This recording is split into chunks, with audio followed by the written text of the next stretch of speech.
Hello mga lods, today's video ay ang aking gagawin ay maglilinis ng aming tinitirahan.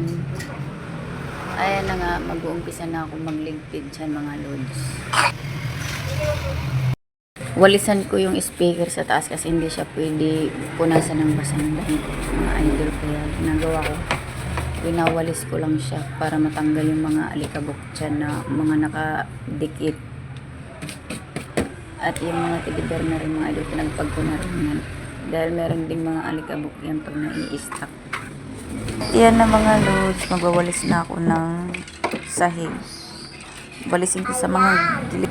Walisin ko mga gilid-gilid mga idol kasi ang daming mga dumi din dyan nakadikit sa mga gilid ng mga pader.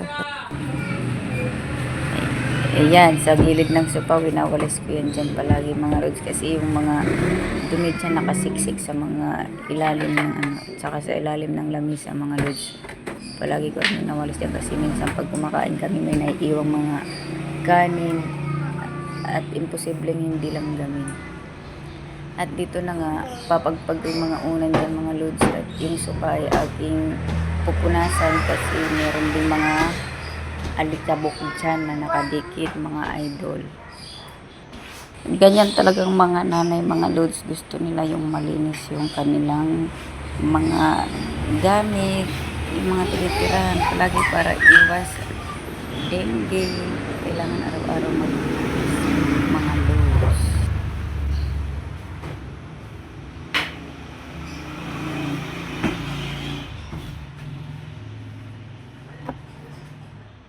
Yan ang mga idol, ayan sa ilalim ng lagay namin ng rep, winawalis ko sa ilalim dahil ang daming basura nakatambak mga lods. Yung anak ko kasi pag naglalaro sila gupit-gupit ng karton dyan pala nilalagay sa ilalim, kaya ayan winawalis ko siya ng winawalis hanggat matanggal yung dumi sa ilalim.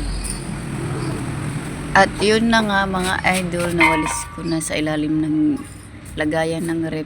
Ayan yung basura, wawalisin ko na papunta doon sa labas para doon ko na rin dadaspan para naipon sa ilalim ng lamisa din mga idol. Winawalis ko dahil may mga dumi din dyan napupunta, kaya yan, walisin ko na yung papunta doon sa labas, kaya doon ko na rin dadaspan yan mga lods. Ayan. Maraming salamat sa panonood ng aking mga video mga idol. Naayos ko na din natin. Ayan, natapos na ako maglinis dyan mga lods.